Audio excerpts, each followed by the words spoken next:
The evening lights of the cafe shimmered on the glass, like tiny reflections of distant stars. The sky was growing thick, and the city was enveloped in that soft, golden-gray haze in which thoughts and expectations dissolve. Matteo Bocelli sat at a corner table by the window, where a candle cast a warm glow on his face. He glanced at his watch for the third time in 10 minutes, an automatic, almost irritated gesture. At 34, he knew all too well that taste of anticipation, when a politely arranged meeting begins to degenerate into a quiet farce. He felt the air thicken with each passing minute, his own patience growing thinner. He knew, he'd been set up again, or rather, not out of malice. His business partner, Julia, had literally made him promise that he would spend at least one evening not occupied with reports and projects. "You work 80 hours a week, Matteo," she said. "It's not life, but a prolonged experiment on yourself, and here's the result: a blind date, the promised kind and sincere woman, and an empty chair across from him, seemingly mocking him with its silence."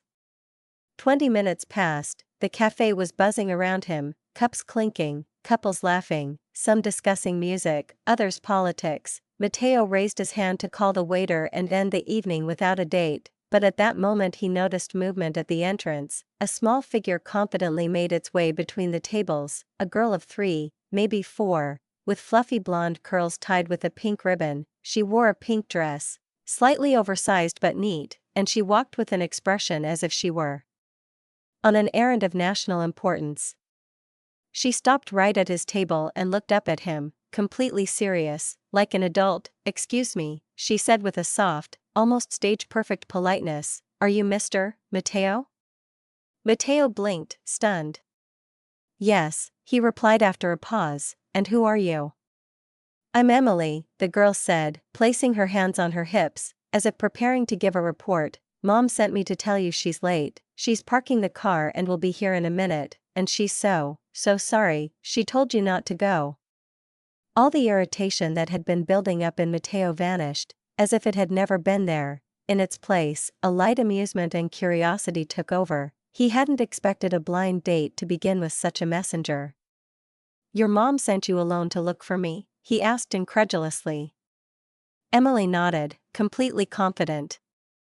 "She showed me a picture of you on her phone," the girl said, "so I'd know what you look like. She said you'd sit by the window with a candle, and here you are." She spoke with such pride that Matteo couldn't help but smile. "Well, you're a great detective," he said. "Would you like to sit with me while we wait for Mom?" Emily nodded and, with difficulty, pulled herself up onto the chair opposite. Matteo wanted to help, but he stopped himself. There was such a stubborn desire in her face to do everything herself that interfering would have seemed sacrilegious. The girl, having settled herself, carefully folded her hands on the table, as if in class, and looked at him with clear, serious eyes. "Mom says I'm not allowed to talk to strangers," she said, her voice ringing with confidence, as if she were quoting an important law. "But she said you're not a stranger, you're her friend, Mr. Matteo, so everything's fine." Matteo smiled, bowing his head slightly. "That's very wise of your mother," he said softly, "and she's right, I'm not a stranger if she sent you to find me." Emily nodded approvingly, as if testing his honesty and satisfied with the result. Outside, the city slowly descended into night, and the candle between them flickered like a thin flame, illuminating the beginning of a story neither of them had yet suspected. "Are you going to marry my mother?" Emily asked with the disarming directness that only children possess, those who know neither fear nor convention, and whose every word bursts from their lips like a truth demanding an immediate answer. Matteo took a sip of water and nearly choked, coughing so awkwardly that several diners at nearby tables turned in their direction, and Emily, unfazed for a moment, patiently repeated her question, as if it were a matter of course. "Are you going to marry my mother?" "What?" he breathed, wiping his lips with a napkin, still unable to believe he'd heard it now, before the date had even begun. The girl looked at him with the seriousness of a small judge, as if weighing his reaction on invisible scales of trust. "Because Mrs. Bianchi," she began carefully, "who lives next door, said that Mom needs to find a husband, and Mom said she's trying, but it's hard because some men don't like children." She inclined her head slightly, as if checking to see if he understood, and added with almost scientific interest, do you like children? Matteo froze, unsure whether to laugh, answer seriously, or simply change the subject. He didn't have to answer, because at that very moment a woman burst into their table, her appearance instantly filling the space with a soft bustle. She was hurrying, almost running, out of breath, with strands of hair escaping her coiffure and a look of genuine terror in her eyes. The kind of terror familiar to every mother who has lost sight of her child, even for a brief moment. Emily, she breathed, I told you to wait by the door, not run around the cafe. The woman took a breath, turned to Matteo, and, blushing, added, I'm terribly sorry, my name is Sophia, this is my daughter, Emily, who, as you can see, doesn't always listen. I told her to wait while I found you, but she sighed, is very independent. I found him, Mommy. Emily declared proudly, beaming as if she'd made a great discovery, and I told him you were sorry you were late. Sophia smiled with tired tenderness, her gaze flickering with love, helplessness, and a hint of embarrassment. Yes, you did, my dear, she said, gently stroking her daughter's shoulder, and it was very kind of you, but you still shouldn't have come alone. She turned back to Matteo, her eyes flickering with worry and a certain awkwardness, as if she were trying to justify her very existence to the stranger. I'm so sorry, she repeated. Parking was a nightmare, I couldn't figure out how to use the new meter, and when I finally got it right, Emily had already decided she'd better take matters into her own hands. It's fine, Matteo said, and to his own surprise, he realized he truly felt that way. Emily was extremely polite, she handled the task brilliantly. Please, sit down. Sophia sank into a chair, placing Emily next to her, holding her tightly, as if wanting to make up for the moment of separation. She looked confused, but even in this embarrassment there was something touching, natural. I should have told you, she said after a short pause, looking away, that I have a daughter. I didn't mention it when we arranged to meet, and that was unfair of me. I understand if you want to leave. Why would I want to leave? Matteo asked, looking at her with genuine bewilderment.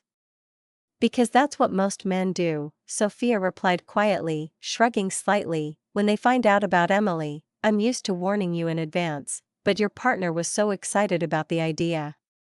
She smiled faintly, sadly, and I just wanted to spend one evening, just one, where I wouldn't be looked at as a woman who'd made a mistake, where I wouldn't have to justify being a single mother before anyone even knew me.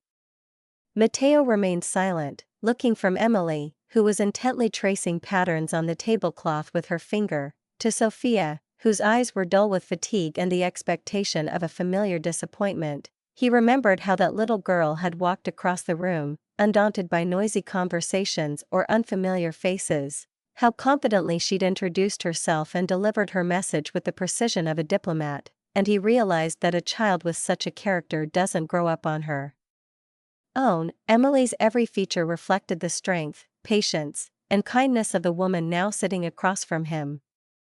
I think anyone who judges you for being a mother is simply a fool, incapable of seeing the obvious, he said quietly but firmly, looking her straight in the eye. Emily is an amazing girl, and that's the best proof of who you are. Sophia froze.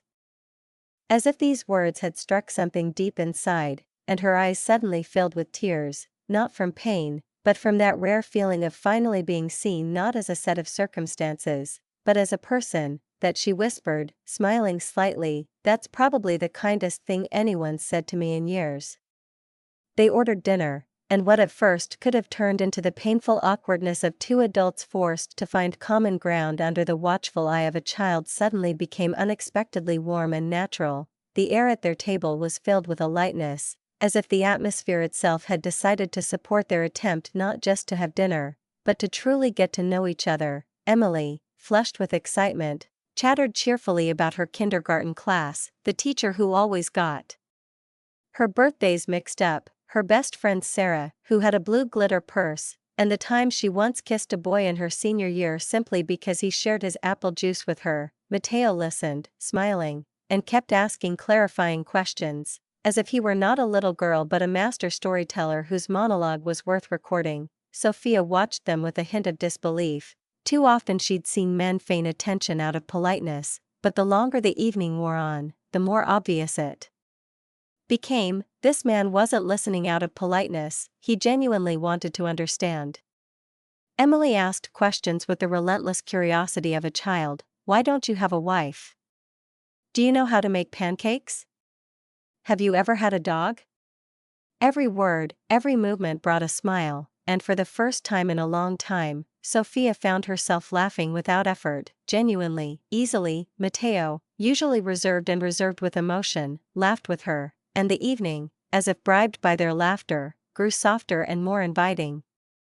When dessert arrived, ice cream for Emily and coffee and cheesecake for the adults, the girl became engrossed in her work. The waiter brought her a children's menu with pictures to color, and she concentrated on drawing flowers and castles with a marker. At that moment, Sophia finally allowed herself to relax a little. Matteo looked at her over his cup and said with a slight smile, "Emily recently asked me if I would marry you."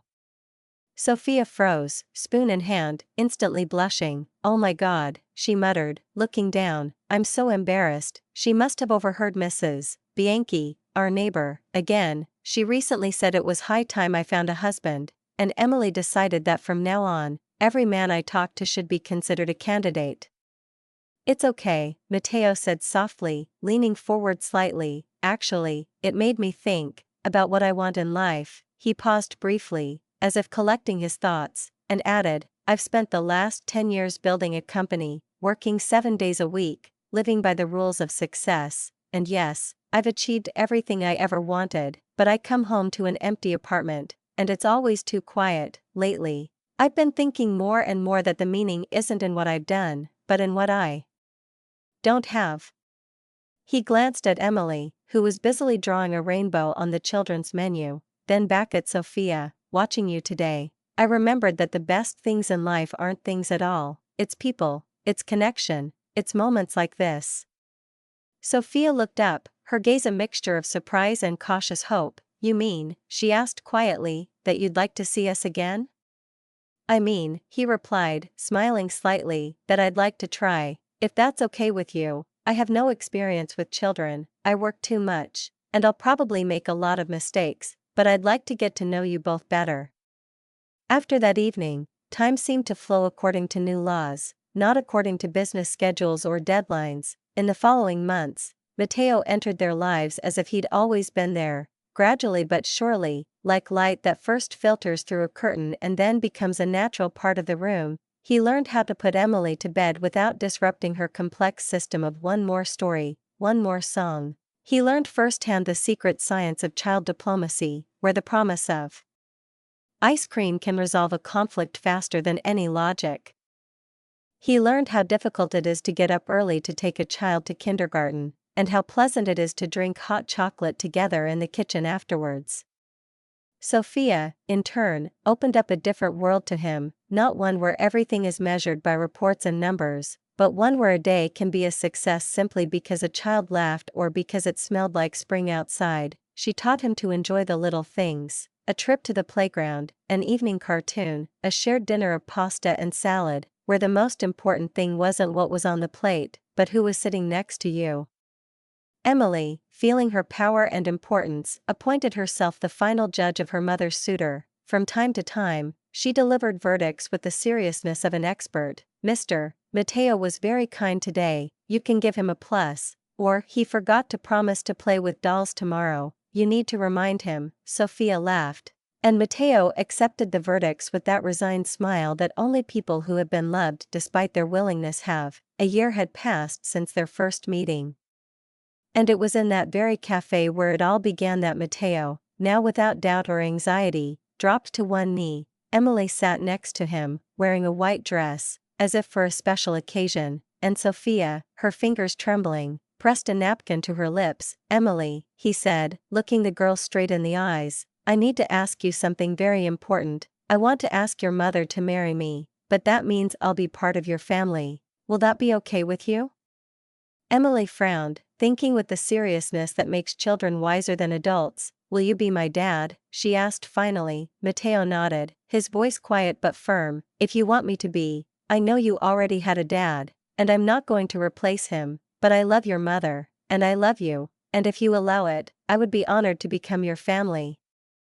"Very well," Emily said, with the air of a great arbitrator who had just been presented with a momentous decision, "but you will have to learn to play with dolls better than you do now, and you must make your mother's special pancakes, the kind that only she can make." She said this with such seriousness that Matteo could hardly contain his laughter, but, realizing that this was the condition of the future family agreement, he raised his hand as if swearing on a sacred book and solemnly replied, "Agreed." Then he turned to Sophia, and that smile that combined shyness, confidence, and love appeared on his face. "Your daughter has given me permission," he said quietly but clearly, and there was a tenderness and depth to his words that no formal speech could match. "Now, Sophia, let me ask you a question. You and Emily have shown me what is truly important in life. You taught me to see not successes and achievements, but warmth, sincerity, and care. Will you marry me?" Sophia didn't answer right away. She looked at him through tears, her lips trembling with that overwhelming feeling that words can't express, and then, as if overcome by breath, she uttered her short but unconditional yes. This yes sounded not like a promise, but like a confession, like a confirmation that everything she'd been through had made sense. Emily jumped up from her chair, clapped her hands, and, beaming, shouted to the entire room, "Mr. Matteo will now be my dad. Everyone should be happy for him." Laughter, applause, and a gentle excitement that swept through the room like a warm wave became the backdrop to their moment. 6 months later, they were married. The wedding day was sunny, with that soft light that makes everything around seem woven from gold. Emily, in a white dress, a little too big but all the more touching for it, was the girl scattering rose petals in front of the bride. She walked with an air of importance, almost dignity, with the expression on her face that only those who are certain that everything that happens is their own doing, and indeed, all day she kept telling everyone that it was she who found Mr. Matteo, it was she who brought him to his mother, and in fact, the whole wedding was her work. No one objected, even Matteo nodded with a smile, as if agreeing, yes, it was all true. At the wedding reception, when the guests' laughter had died down and only the music and the gentle clinking of glasses remained in the room, Sophia rose from her seat, holding the microphone in both hands. She took a deep breath, as if about to dive into memory, and said, "I want to tell you a story, the story of how it all began. That evening, I was incredibly nervous. I was afraid Matteo would find out I had a daughter and think it was too difficult. I asked Emily to wait by the door while I approached him first, but Emily, being Emily, decided she could handle it herself. She walked straight up to him, unhesitatingly, unabashedly, and delivered my message, and in doing so, she showed Matteo who we really are. We are not a loneliness, not a difficulty, not a risk. We are a team, we are a family, a package deal." As she jokes, the whole package, Sophia smiled, looking at her daughter, who was sitting in the front row, already surreptitiously reaching for another piece of cake. "And so," she continued, instead of flinching, "Matteo stayed. He saw meaning, not a complication, not an obstacle, but an opportunity. He saw us, and today I want to say thank you, for understanding that Emily isn't a hindrance, but a gift. Thank you for loving us both. Thank you for being the person who understood that the best things in life often come in unexpected packages." She looked at Matteo, and he, unabashedly, brushed away a tear. The guests applauded, but at that moment no one clapped loudly. Everything happening felt too personal, almost sacred. Sophia continued, softer now, as if addressing not only the guests but the world itself. "Sometimes what changes our lives doesn't come in the form we imagine. Sometimes it's a stubborn 3-year-old who decides mommy can't handle it on her own and goes off without instructions. Sometimes it's the simple words of a child that reveal the essence of what adults have long forgotten, and sometimes the family we create without planning turns out to be even better than the one we dreamed of, because it's built on acceptance, trust, love, and the courage to see opportunities where others see only difficulties." The room was silent, except for Emily, shining like a ray of light, who whispered to her neighbor at the table, "That's about me," and everyone smiled.